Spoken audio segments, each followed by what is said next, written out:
Aquí a esta región llegamos por medio de mi hermano, que nos dijo que nos viniéramos para esta tierra, que por acá era muy bueno para trabajar. Esta era una región, bueno, donde había que trabajar mucho, pero nos fuimos creciendo desde la mano de mis padres. Hasta el día de hoy pues estoy al lado de mi mamá, pero sí, esto es una tierra muy productiva.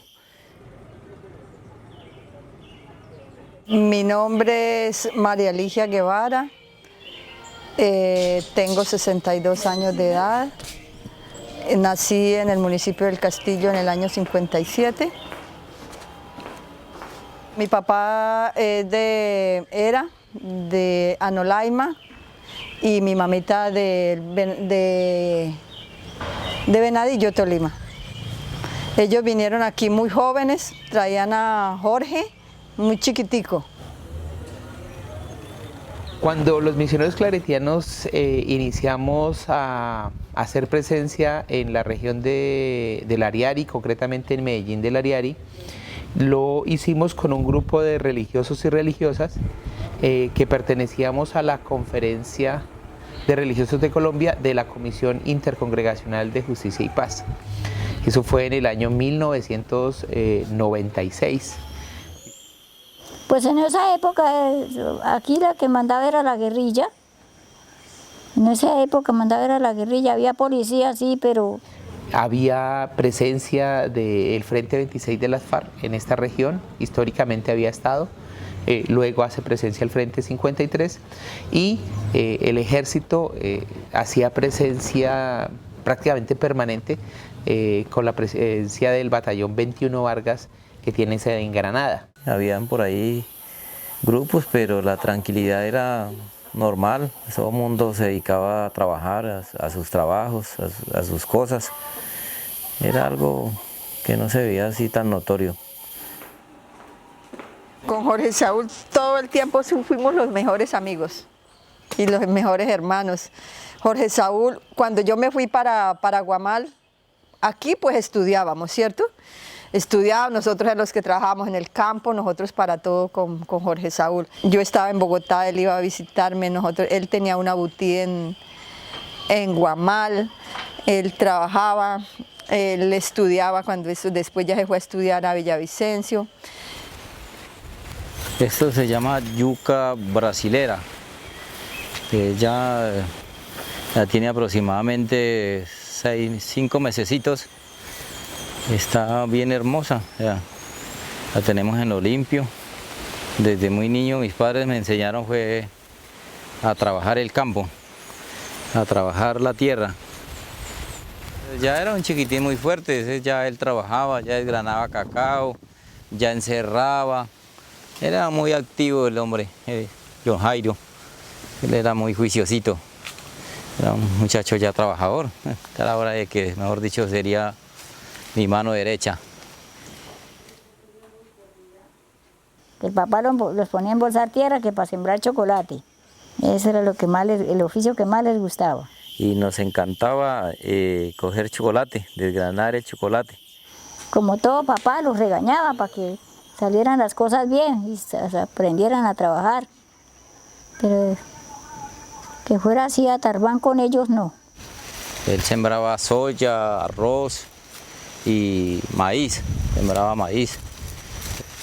Él era un hombre muy trabajador, como somos nosotros también. Le aprendimos a él a trabajar.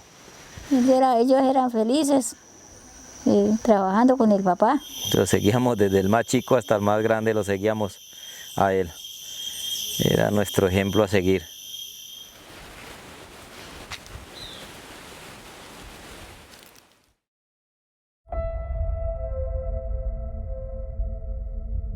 Este nuevo milenio inicia en el contexto de los diálogos de paz que adelantó el presidente Andrés Pastrana con la guerrilla de las FARC en lo que se llamó la zona de despeje del Caguán. En el año 2001 ese proceso entra en crisis, termina una ruptura de esos diálogos y de la ruptura de la zona del despeje. Luego de esa ruptura de los diálogos se inicia toda una estrategia en conjunto desde el Batallón 21 Vargas con los paramilitares de tomar el control de toda esta región. Y es así como se empiezan a dar una serie de crímenes como la desaparición forzada.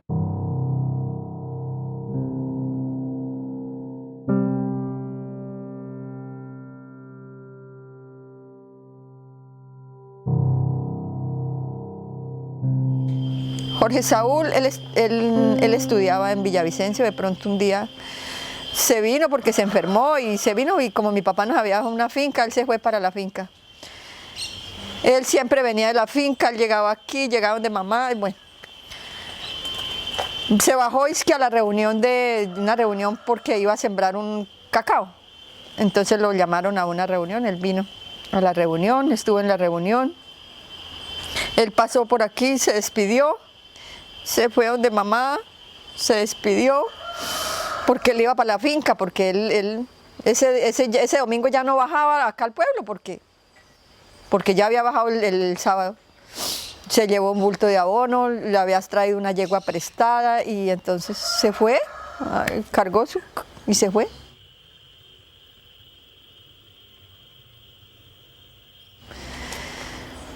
Y me contaba un amigo, un gran amigo, después cuando se desapareció me dijo, yo venía de la finca y me encontré a Jorgito en la carretera y yo le dije, Jorgito, devuélvase porque ahí están los paras.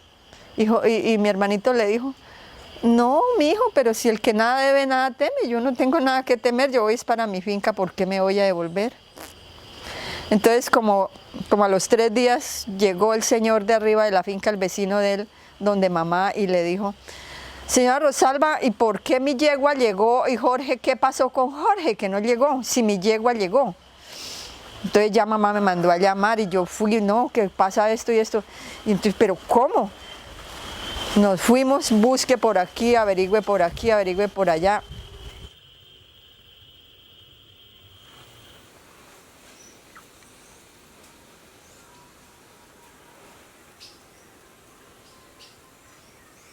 Pues yo recuerdo que ellos salieron un 19 de diciembre a las 5 de la tarde de aquí de su casita.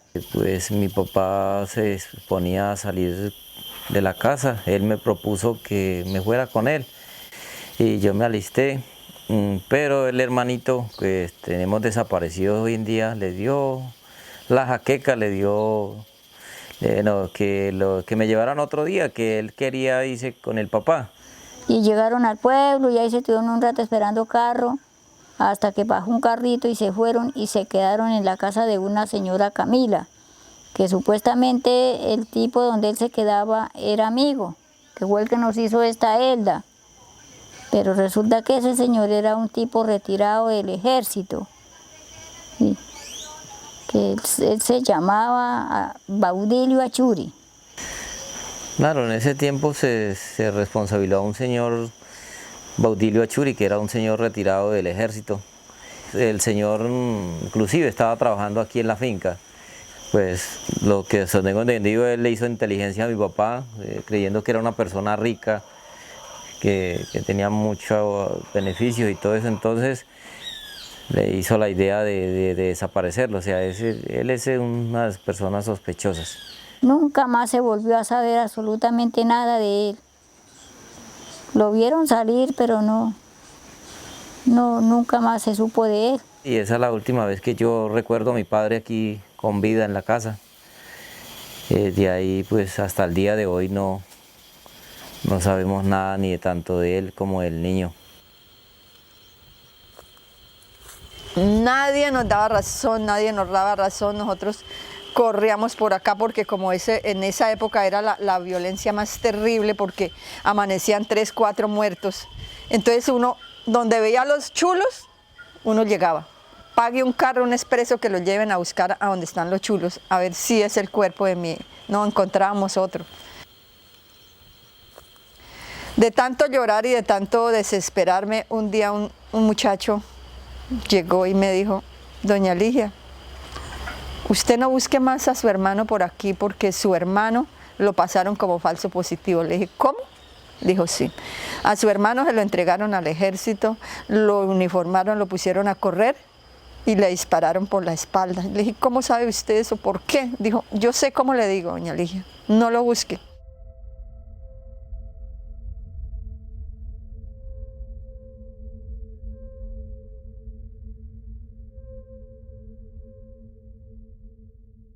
Bueno, y él me dice eso cuando por la mañana me golpeó como a las 5 de la mañana. Yo salí en pijama y dijo, váyase, que en el cementerio acabaron de botar unos muertos y ahí viene su hermano.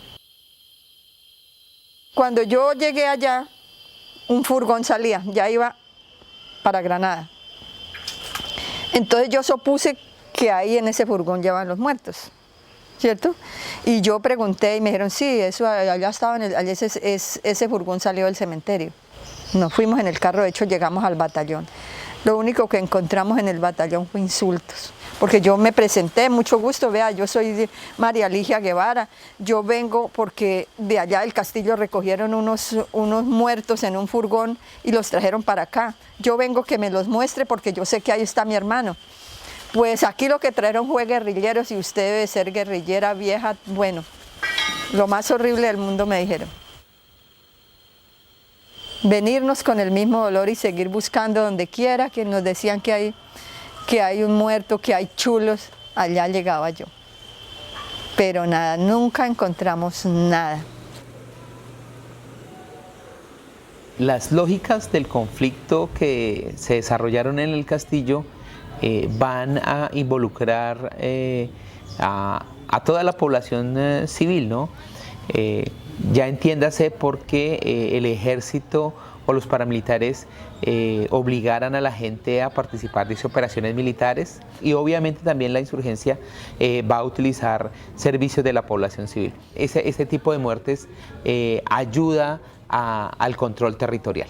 Entonces es generar miedo, pánico y terror. Ahí sí nos tocó convivir con ese miedo, porque fue prácticamente una ola de terror como del 2000 hacia adelante, como hasta el 2009, 2010. Fue una época de los paramilitares que sí, eso sí le sembró el terror. El ejército, como lo único que le importaba era dar resultados. Entonces, ¿qué hacían? Cogían a cualquiera, lo mataban y lo uniformaban para entregar resultados, porque eso es lo que a ellos les exigían, resultados. Muchos jóvenes, por ejemplo, que nacieron en el castillo en esa década de los 80, de los 90, incluso del 2000, no sacaran su cédula en el castillo, sino que se fueran a Villavicencio y otras ciudades a sacar su cédula. Porque en la década de los 80 y también del 2000, cuando los paramilitares en los retenes paraban los buses, pedían las cédulas.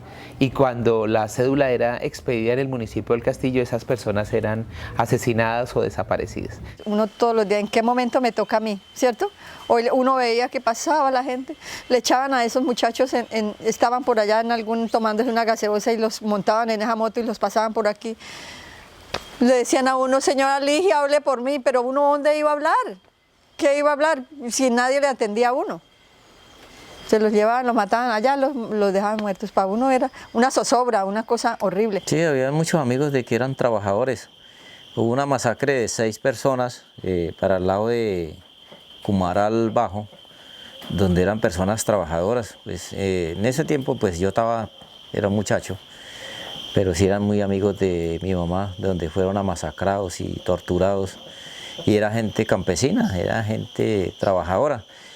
Y los hicieron pasar como auxiliares de la guerrilla.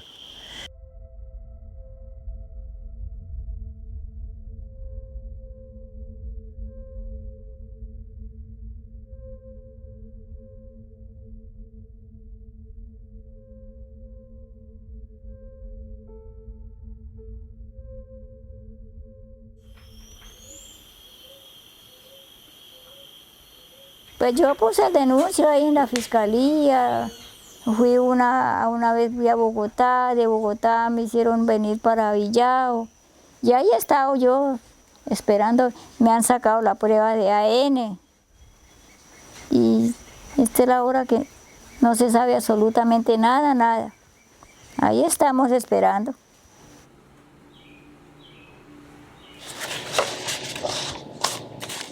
Él es Jorge Saúl, cuando creo que recibió el diploma de bachiller o algo así. Esto es el pasado judicial que cuando antes se usaba, ¿no? En tiempo era un documento.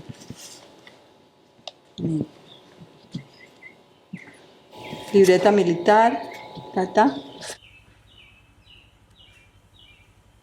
Acá son los carnets, mire, donde él trabajaba.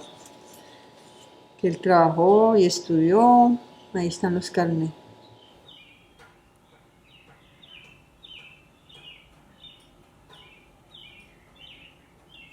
Pues el primer momento que él desapareció y que nos dimos cuenta que se lo llevaron esos señores, si se les puede llamar señores, entonces uno empieza a tener todo esto para comprobar de que él no era ningún guerrillero. Entonces eso es lo que uno no le ve lógica a la vida, al gobierno, al Estado, o a quién sabe.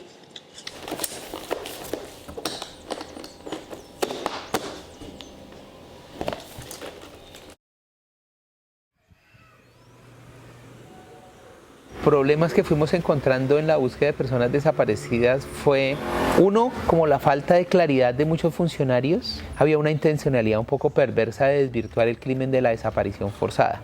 Cuando las familias decían mi familia lo desapareció las FARC, no se ponía en discurso, no se ponía en duda el relato. Pero cuando se decía que eran paramilitares o militares, entonces uno se encontraba con funcionarios y decía, ¿y usted cómo sabe? ¿Tiene fotos? ¿Tiene el número del fusil? O sea, había una serie de preguntas que intentaban desvirtuar el testimonio de las víctimas. Yo lo llevaba a la fiscalía, me han pedido, vea, yo les llevo, cuando ese cuento de acción social, que no sé qué, que justicia y paz, ese cuento que traiga papeles, que vaya a Bogotá, que lleve. Mire, me he gastado más de 1 millón de pesos recolectando papeles, seguro.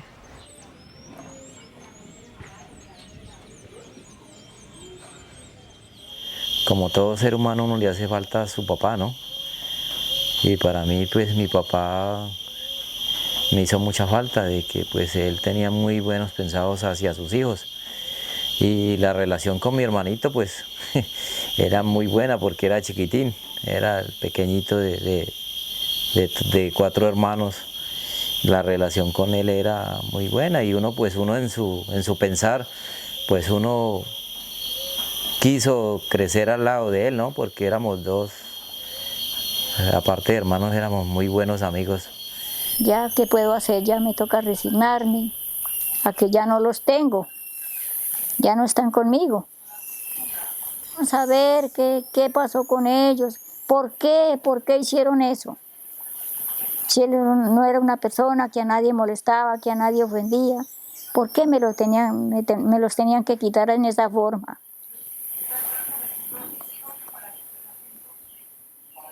Uy, esto para mí era una alegría tener esos 4 hijitos ahí. Ay, ¿por qué mi esposo se fue a llevar mi niño?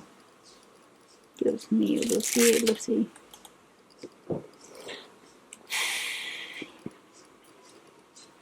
Recordar el pasado me hace como daño, yo no sé cómo me siento. Es una realidad que tengo que afrontarla, pero no quisiera yo volver a vivir a remover el pasado. Saber que ya no los voy a ver, que los veo en foticos, que los veo así, pero no, para mí ya no, eso es muy duro, volver al pasado. Yo le pido mucho a mi Dios de que yo pueda morir en paz y descansar el día que yo sepa qué pasó con ellos, en especial mi angelito, que no tuve esa dicha de verlo crecer.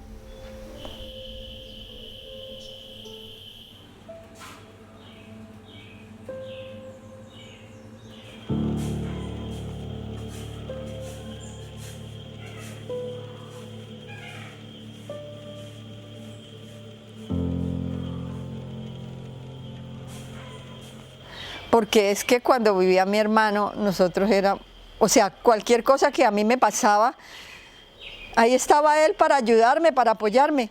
¿Sí? Ahora me toca sola.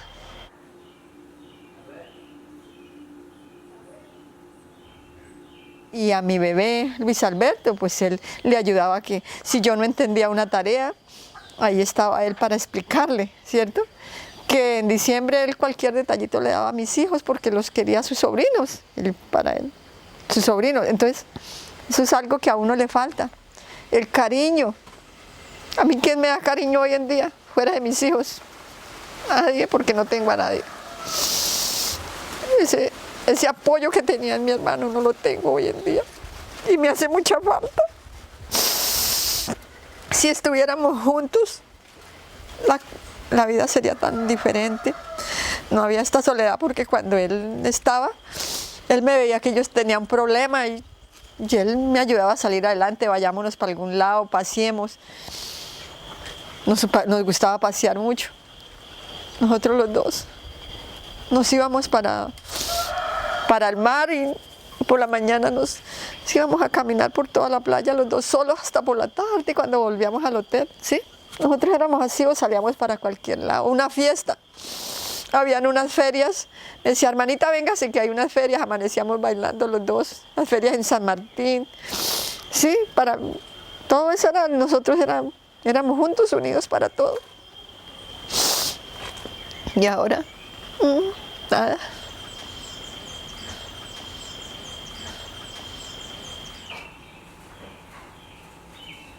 Él se vino a vivir ahí donde las cosas las tenía ahí donde mamá. Y cuando ella se desapareció, ella no dejaba tocar nada. Hasta un perrito que él tenía, que lo tenía ahí de consentido, él ya no permitía nada de consentía. Ella hacía sus oficios porque ella era discapacitada. Hacía los oficios y se venía para la puerta de la casa. Empezaba. Dice que viene allá, no es mi hijo. Ese es Jorge, ¿cierto, mija? No, mamá, que él no es Jorge. Ah, porque ahí le tengo el almuerzo. Ella todos los días le guardaba almuercito. Le guardaba todo. Y ya todos los días era con la ilusión de que ya llegaba su hijo. Por eso yo estoy segura que mi mamá se murió de pena moral. Terrible. Que él era muy especial con mamá. Nosotros pues, nosotros éramos, ya cuando no quedamos sino los tres éramos muy unidos.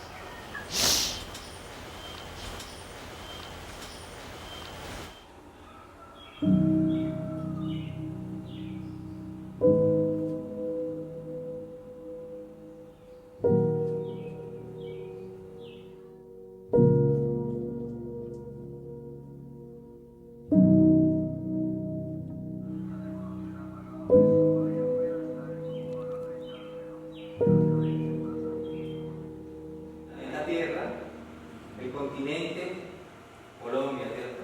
Entonces Colombia, departamento, municipio. La Unidad de Búsqueda de Personas Dadas por Desaparecidas es la entidad del Estado encargada de liderar, coordinar o contribuir en las acciones de búsqueda humanitarias y extrajudiciales de personas desaparecidas en el marco del conflicto armado. Una de las funciones de la Unidad de Búsqueda de Personas Dadas por Desaparecidas es reconocer la experiencia de la búsqueda que han tenido las familias y las organizaciones que las acompañan.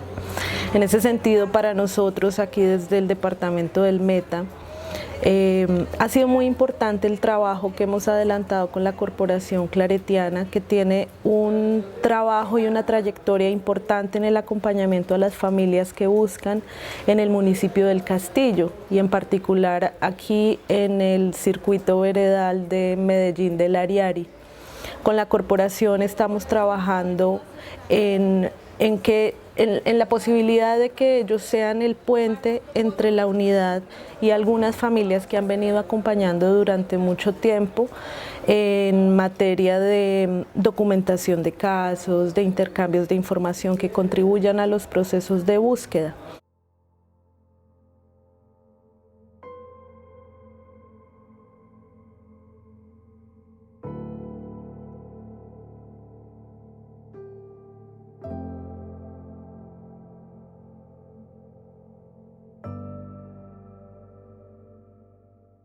Es muy importante entonces que el Estado colombiano, en cabeza de esta unidad de búsqueda y de otras instituciones, podamos dar una respuesta efectiva a las familias tratando de responder esas dos preguntas. ¿Qué le pasó a la persona dada por desaparecida y dónde está? El hecho que no haya un cuerpo impide la elaboración del duelo. O sea, cuando hay un cuerpo, en un asesinato, por ejemplo, se elabora y se dice ya murió y hay una tumba donde ir a llorar, donde ir a rezar. En el caso de la desaparición forzada, no hay lugar para hacer duelo. Hasta el día de hoy lo seguiremos buscando y anhelando encontrarlo, ¿no? Como poder darle su cristiana sepultura. En cuanto sea un huesito que me diga, mire, comprobamos que este huesito es de su hermano.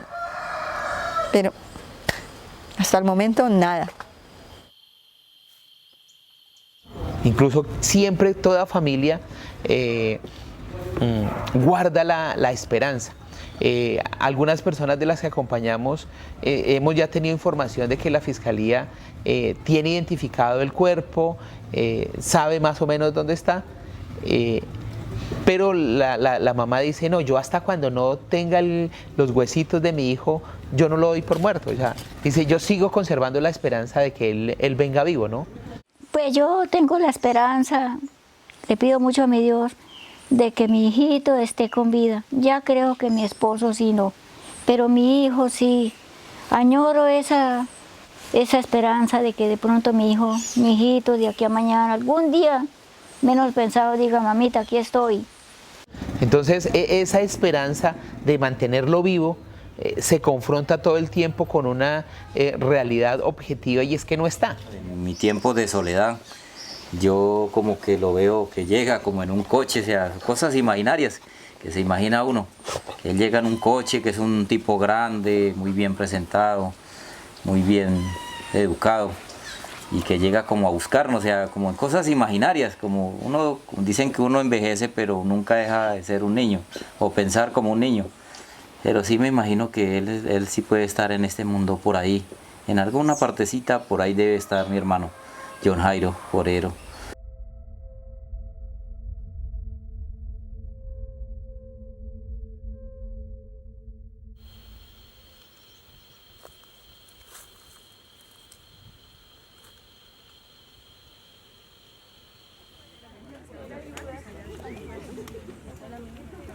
Una de las estrategias que fuimos construyendo a lo largo de estos años como un proceso de recuperación de la memoria, pero también de visibilización de la situación, pero también de empoderamiento de las comunidades, fue la peregrinación de la memoria de los mártires del Alto Ariari. Esta es una actividad que el Comité de Memoria y Veeduría, los procesos de reparación del castillo, ha venido desarrollando ya por varios años. Y es, por un lado, recoger los distintos lugares de memoria que hay en el municipio y convertirlos en una ruta de peregrinaje de la memoria que nos permita, por un lado, compartir con personas externas al territorio, que se enteren qué ha pasado en esta región, pero también permita un empoderamiento de las víctimas para que ellas empiecen a contar sus relatos, pero no de una manera repetitiva, sino que sea un ejercicio espontáneo de memoria que se hace en el camino. Yo soy Luz Mary Rodríguez y soy víctima de la violencia. Tengo desaparecido a mi esposo y a mi bebé de escasos 6 añitos. Y hoy es mi primera vez que vengo a esta caminata y estoy muy contenta con toda esta gente que ha venido a acompañarnos en esta caminata. Muchas gracias. Está la hora que no sabemos nada de ellos. Y aún los seguimos esperando en la casa porque pues, nos hacen mucha falta. Pero aquí se sufrió mucha violencia, se derramó mucha sangre, pero hoy estamos acá en sana paz y queremos seguir estando así. Es la posibilidad de ir marcando aquellos lugares que en el municipio del Castillo son importantes para la memoria, pero también que nos permite llegar a unos lugares donde posiblemente puede haber cuerpos de personas. Hagamos memoria.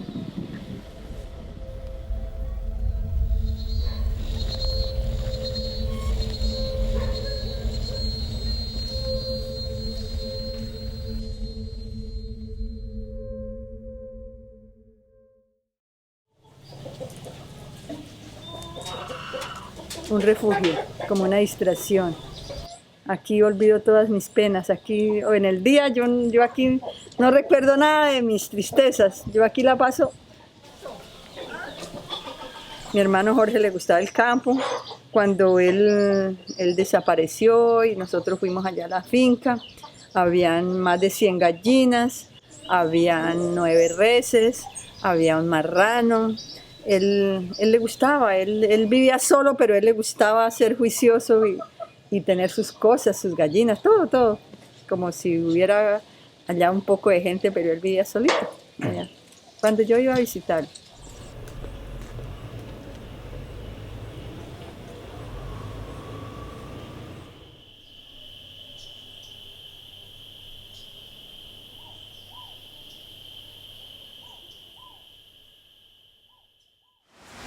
Para ser mi madre ha sido padre y madre a la vez. Pues, cuando mi papá desapareció tenía tan solo 8 años y desde ahí para adelante ella ha sido la que me ha cuidado, me ha soportado, ella ha estado conmigo en las buenas, en las malas. He gritado a los 4 vientos que mi orgullo más grande es mi madre. Es por la persona a quien me levanto en las mañanas y me acuesto, que no me le pase nada, que le duele, que necesita, que tiene. Hemos sido prácticamente el bastón, tanto el uno como el otro. Hemos estado ahí sosteniendo fuertemente. Y una vez cogió y se agarraron por un pajarito que había en un palo. Y sacó y le mandó una pedra y yo, pero mamita, yo no le iba a pegar a mi hermano, le iba a pegar, era un pururú. Él a todo el momento le gustaba era mantener jodiendo con los pajaritos. Y él no, como no podía decir pájaro ni nada, y no era bururú. Sí, y por eso que lo escalabró. Me escalabró por ir a matar un bururú. Pero él, semejante pedradón que le dio. Yo me dejó una chaguala. Eso sí le dejó una chaguala muy... Doña Chaguala. Algo tendrá que saberse, ¿no? Porque pues para eso existe el derecho a la verdad, que tenemos todo.